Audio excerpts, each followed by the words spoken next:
तो आज की क्लास में जो चीज़ मैं आपको सिखाने जा रहा हूँ, बहुत ज़्यादा इसकी डिमांड है। बहुत सारे मेरे पास सोशल मीडिया पे मैसेज भी आते हैं, इंस्टाग्राम पर भी आते हैं, यूट्यूब पर भी आते हैं। और आप में से कितने ऐसे लोग हैं जो सिली हुई पैंट से नाप लेके कटिंग कर सकते हो आसानी से? बताओ कितने लोग हो? कर लोगे कटिंग? अच्छा, बहुत अच्छी बात है। तो फिर यहाँ पे क्या कर रहे हो?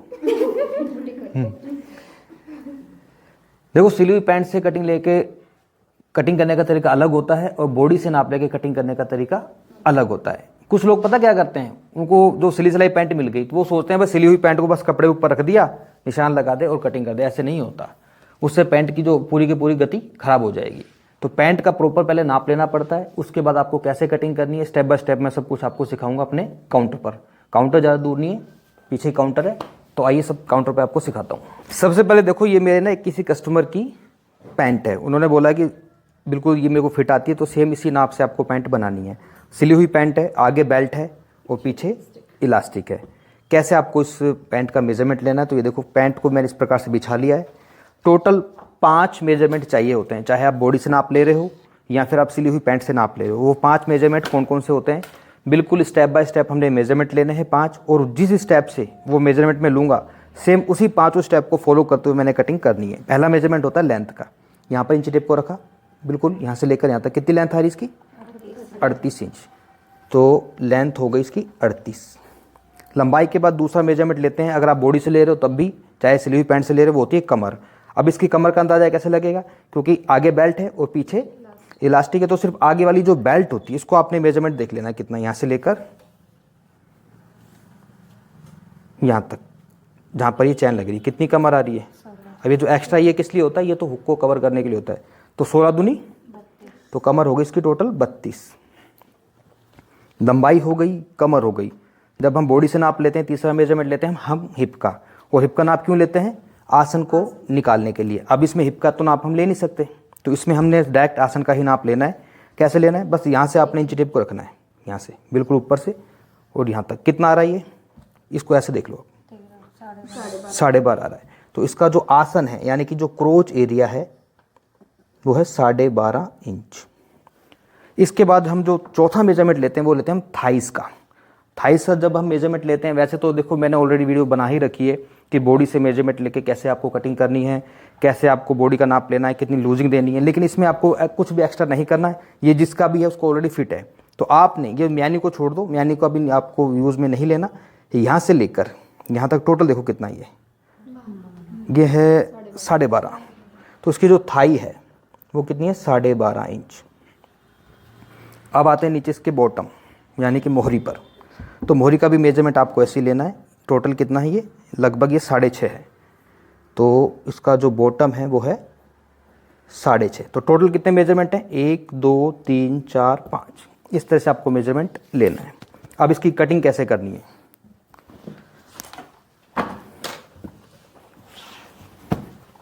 कपड़े को सबसे पहले ये देखो, इसमें उल्टा सीधा किधर है? बताओ भाई, कैसे पता लगेगा उल्टा सीधे का?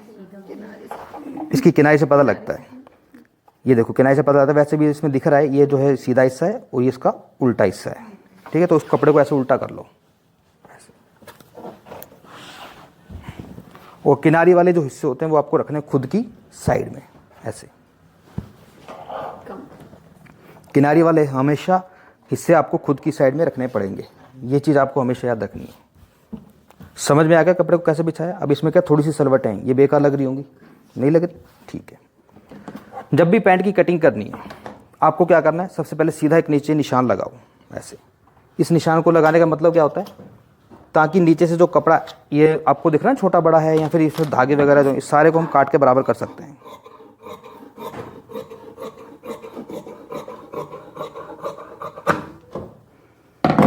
जब भी पैंट की कटिंग करनी है आपको इस साइड से 1 इंच ऊपर उठाना है इसको। कितना?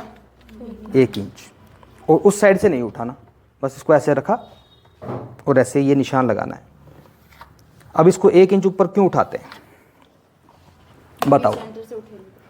अक्सर आपने देखा होगा पैंट में ना एक प्रॉब्लम होती है, आसन वाली जगह से खिंचाव आता है। जैसे ये देखो, ये जो आसन वाली जगह, हालांकि मेरी पैंट में कोई खिंचाव नहीं है, लेकिन अक्सर जो शिकायत होती है कि यहाँ से खिंचाव आता है, वो उसका कारण यही है कि वो बिल्कुल सीधा कट कर देते हैं। उसको सीधा कट नहीं करना। 1 इंच इधर से आपको उठाना है और नीचे से फोल्ड करने के लिए लगभग आपको कितना ये निशान रखना है, पूरा ये 2.5 इंच पे सीधा निशान लगा लो, ये नीचे से फोल्ड करने के लिए। ये सीधी लाइन आपको ऐसे ड्रॉ कर लेनी है। अब ये जो 1 इंच का निशान आपको दिख रहा है ना, ये वाला जो ऐसे तिरछा जा रहा है, इसको यहीं से चाहो तो आप कट कर लो, इसकी कोई दिक्कत नहीं है, ऐसे कैसे कट कर लिया।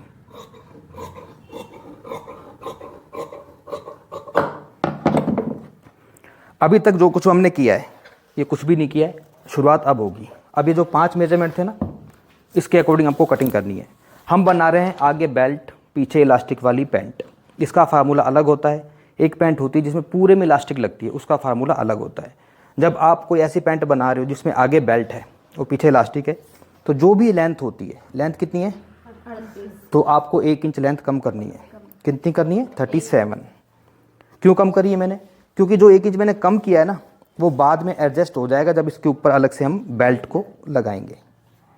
तो इस प्रकार से सीधी लाइन ये ड्रॉ कर दी मैंने लेंथ की।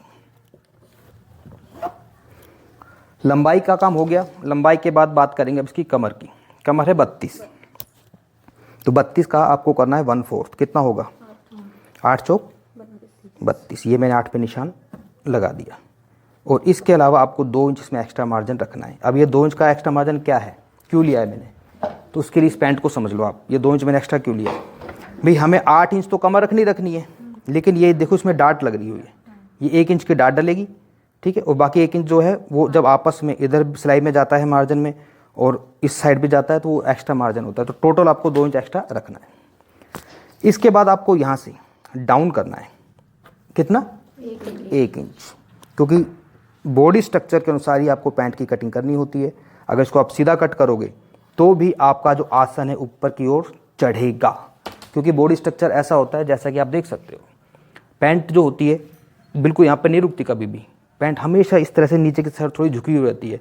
और जिनका पेट थोड़ा सा ज़्यादा निकला हुआ होता है, हैवी हो, तो उसमें हम 1 की जगह उसको 1.5 इंच भी कम कर सकते हैं, 2 इंच भी कम कर सकते हैं। अगर किसी का पेट ज़्यादा निकला हुआ हो तो उसके पीछे रीज़न ये होता है क्योंकि पैंट पेट पर नहीं रुकती, वो बार बार नीचे गिर जाती है और फिर आसन भी बड़ा हो जाता है। तो इस वजह इसको थोड़ा सा हम कम करते हैं। फिलहाल ये है बिल्कुल एक नॉर्मल साइज़, तो 1 इंच आपको कम करना है।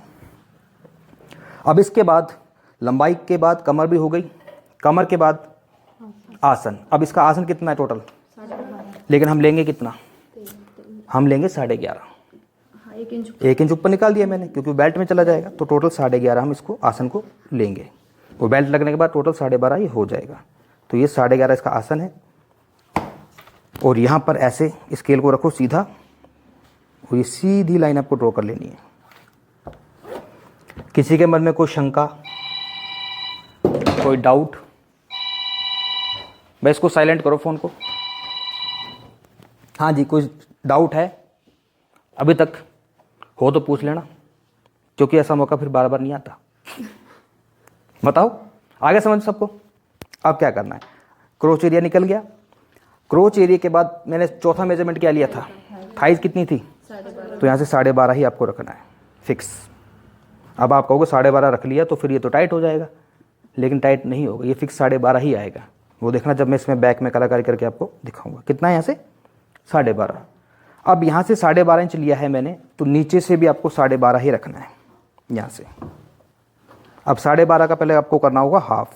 12.5 का अगर हाफ करता हूँ तो इसको ऐसे पकड़ा, ये इसका अपने आप ऑटोमेटिकली हाफ हो गया। यहाँ पर ये इसका सेंटर है, इस सेंटर से हमें इसकी मोहरी निकालनी है। मोहरी है 6.5, तो 6.5 में तैयार इस तरह से चाहिए, दोनों साइड बराबर बराबर गैप हो। तो लगभग 3.1 इधर और 3.1 लगभग इधर, तो ये लगभग आपका ये देखो 6.5 हो गया। बीच का जो एरिया है हमारा, जो मोहरी है, वो 6.5 आपकी तैयार हो जाएगी ऐसे। इसके बाद आपको उठाना है, इसको बोलते हैं लैग कर्व। इस पर लिखा भी पड़ा है देखो, लैग कर्व। अगर आप, क्योंकि ये जो कर्व होते हैं कई तरह के होते हैं, एक लैग कर्व होता है, एक हिप कर्व होता है। पैंट के लिए हमेशा लैग कर्व को यूज़ करना है। इस लैग कर्व को आपने ऐसे रखना है, देखो ये 12.5 वाली जगह पर रखा और नीचे जो इसकी मोहरी जहाँ पर आ रही थी 6.5, इस प्रकार से इसको मिलाना है आपस में। मिल गया। अब इस लैग कर्व को खुद की साइड ऐसे घुमा लो, यहाँ पे रखा और ये यहाँ पर इसको ऐसे रखना है अपने।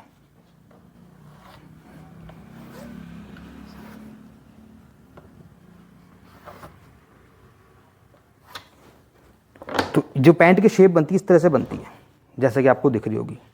आ गया समझ में? इसको हल्का सा बाहर की साइड निकालना होता है, हल्का सा आधा इंच के करीब। पता क्यों? क्योंकि जब इसको फोल्ड करते हैं ना तो क्या है कि यहाँ पर कई बार खिंचाव आ जाता है, लेकिन इसको थोड़ा सा बाहर की साइड निकाल के कटिंग करोगे तो वो खिंचाव नहीं आएगा। अब बात करते हैं इसमें आसन के घुमाव की, वो कैसे करना है। यहाँ से आपको अंदर की साइड एक निशान लगाना है, कितनी दूरी पर? 2 इंच की दूरी पर निशान लगाना है। इस निशान को ऊपर वाले निशान से मिलाना है ऐसे।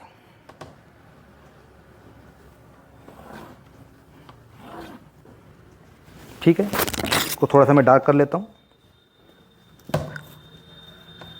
डार्क कैसे करते हैं अगर चौंक ना चले तो? देखो, इसको बोलते हैं चौंक, इसको बोलते हैं थूक। थूक लगाओ और डार्क करो। ये देखो हो गया डार्क। बस यहाँ से आपको करनी है गोलाई। देखो ऐसे हल्का सा घुमाव दो, और ये आपका जो पैंट है, पैंट के फ्रंट वाले पार्ट की मैंने मार्किंग कर ली है। इस जगह से भी कई बार कोना निकल जाता है, वो कोना ना निकले तो लेग कर्व को इस प्रकार से रखो और हल्का सा यहाँ पर इसको ऐसे कर लो, साइड से कोना नहीं निकलेगा। 5 मेजरमेंट लिए थे, 5 मेजरमेंट के अनुसार मैंने फ्रंट वाले पार्ट की मार्किंग कर ली है। करूँ कटिंग? कटिंग होगी यहाँ से, देखो ऐसे।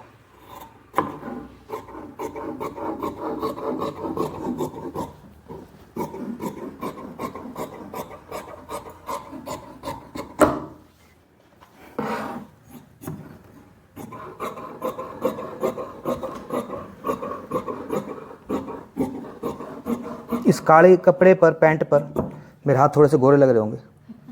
लग रहे नहीं लग रहे? नहीं, कई लोग मुझे कमेंट करते हैं सर आपके हाथ बड़े काले हैं। मैं कहता हूँ भाई क्या करूँ बताओ। ये हो गया हमारा फ्रंट। अब आते हैं इसके बैक वाले पार्ट पे। इसको ऐसे समेट लिया, बैक वाले पार्ट को ऐसे आपने ऐसे कैसे सरका लेना है। पैंट में कपड़ा ज़्यादा लगता नहीं है ऐसे, 2 मीटर कपड़े में आराम से पैंट बन जाती है। किसी की लंबाई ज़्यादा ही हो तो 2.5 मीटर कपड़ा लगता है, वरना इससे ज़्यादा कपड़ा पैंट में नहीं लगता। इसको मैंने ऐसे कैसे रख लिया। अच्छा, जो भी मैथ होता है सारा का सारा लगता है फ्रंट वाले पार्ट में, बैक में ज़्यादा मैथ की आवश्यकता नहीं रहती। इसको बिल्कुल बराबर ऐसे कैसे रख लिया, किनारी वाले इससे खुद की साइड, और बिल्कुल ऐसे कैसे इसको रख लेना है। अब आपको एक फार्मूला अप्लाई करना है, उस फार्मूले का नाम है क्या? 2 इंची। अब आपको 2 इंच बढ़ाना है 4 जगह से। कहाँ कहाँ से? 1 और 2। कितना बढ़ाएंगे? 2 इंच। 2 इंच आपको इधर बढ़ाना है, 2 इंच आपको इधर बढ़ाना है। यहाँ से 1 इंच डाउन किया था तो इसको ऊपर ले जाओ ऐसे। कितना? 2 इंच, और 2 इंच इधर बढ़ा दो ऐसे। अब ये जो 2 इंच का फार्मूला है आपको पैंट में यूज़ करना है, और इस प्रकार से जो है आपको देखो मार्किंग करनी है। ऊपर जो बढ़ाना है 2 इंच, क्यों बढ़ाना होता है? According to body structure, body structure के अनुसार है। क्योंकि देखो इसमें हंसने वाली कोई बात नहीं है, ठीक है ना, ध्यान से। बॉडी स्ट्रक्चर के अनुसार पता। बॉडी स्ट्रक्चर कैसा होता है, चाहे मेल है चाहे फीमेल, आगे से स्लिम, पीछे से उठा हुआ, उभार। तो उसमें क्या होता है कि इस चीज़ को अगर आप उठा के नहीं कटिंग करोगे तो पैंट आपकी कभी फिटिंग नहीं आएगी, जिसे बोलते हैं हम हिप साइज। तो हिप साइज हमेशा ऊपर की तरफ आपको उठा के कटिंग करनी है। अब क्या करना है? 2 इंच का फार्मूला समझ गए कि 2 इंच इधर से, 2 इंच इधर से, 2 इंच इधर से और 2 इंच इधर से। इसको तो मैंने इसमें मिला दिया। अब ये जो 2 इंच का निशान ये कहाँ मिलेगा? ये मिलेगा यहाँ पर ऐसे।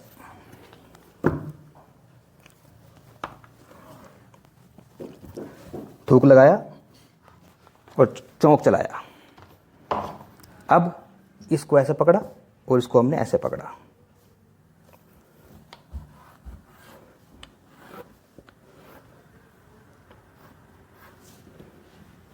यहाँ से करनी है गोलाई, बस। तो ये होगी बैक वाले पार्ट की कटिंग। कटिंग करके आपको ना एक बार मैं नाप के दिखा दूंगा। जो मेजरमेंट है बिल्कुल फिक्स आएगा, देखना।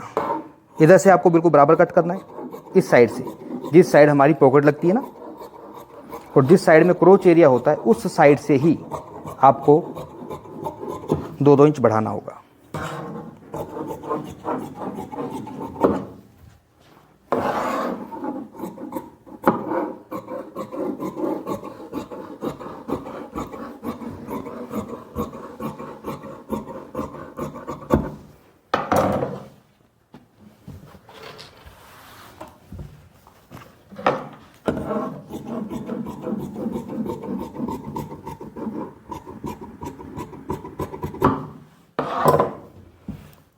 फ्रंट और बैक दोनों पार्ट्स कट चुके हैं।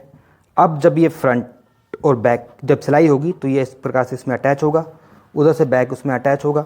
इसको एक बार आप नाप कर देख सकते हो ये 12.5 है या नहीं। देखो ये इधर जुड़ गया और यहाँ से देख लो ये कितना, ये सिलाई में जाएगा आधा इंच इधर आपस में, और ये इधर जाएगा, यहाँ से 13 इंच है क्योंकि आधा इंच इधर भी सिलाई में जाएगा, तो टोटली 12.5 आपका रेडी रह जाएगा। ऐसे ही आपका जो बॉटम है ना ये भी ऐसे ही 6.5 आपका तैयार आएगा। अब इसमें क्योंकि कस्टमर की जो पैंट है हम इसमें कुछ भी फेरबदल नहीं कर सकते, जैसी है वैसी बनानी पड़ेगी। इसमें क्या लग रही है तो हम भी म्यानी लगाएंगे, अगर नहीं लगी होती तो हम म्यानी नहीं लगाते। म्यानी का कोई ऐसा कोई खास फार्मूला नहीं है, कपड़े को डबल कर लेना है आपको,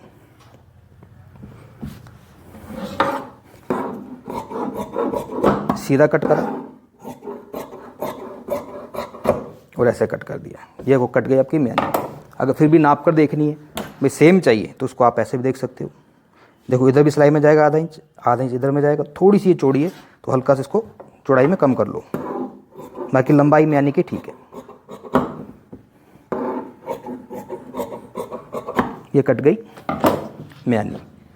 और रही बात ये बटन्स की, तो बटन कैसे बनते हैं ये भी सिखाऊं, ये जब सिल देंगे तब उसके बाद सिखा देंगे। तो पैंट की कटिंग हो चुकी है। रही बात इसकी स्टिचिंग की, स्टिचिंग नॉर्मल पैंट की तरह ही होती है। स्टिचिंग कैसे की जाती है उसकी वीडियो ऑलरेडी मैंने अपने यूट्यूब चैनल पर डाल रखी है, बाकी इसकी स्टिचिंग जो है वो भी मैं आपको बताऊँगा। तो मिलते हैं बहुत जल्द आपसे किसी नेक्स्ट वीडियो में, तब तक के लिए गुड बाय, टेक केयर, सत श्री अकाल।